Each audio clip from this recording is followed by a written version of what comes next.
একবার একজন গ্রাম্য অশিক্ষিত ব্যক্তিকে বিশ্বনবী জিজ্ঞেস করলেন, তুমি কি সাক্ষ্য দাও আল্লাহ তাআলা এক এবং অদ্বিতীয়, আর আমি আল্লাহ তাআলার রাসূল?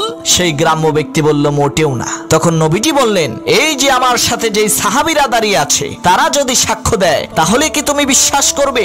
সেই গ্রাম্য লোক বলল, তাও আমি বিশ্বাস করব না। তখন নবীজি বললেন, ওই যে দূরে একটা খেজুর গাছ দাঁড়িয়ে আছে, ওই গাছটা যদি সাক্ষ্য দেয় তাহলে কি তুমি বিশ্বাস করবে? তখন সেই গ্রাম্য লোক বলল, এরকম যদি আপনি করতে পারেন তাহলে অবশ্যই আমি বিশ্বাস করব। তখন নবীজি ওই খেজুর বৃক্ষকে কাছে ডাকলেন, সাথে সাথে সেই খেজুর গাছটি মাটি ফেরে নবীজির কাছে চলে আসলো। নবীজি সেই গাছটিকে বললেন, হে খেজুর বৃক্ষ, তুমি বলে দাও আমি কে?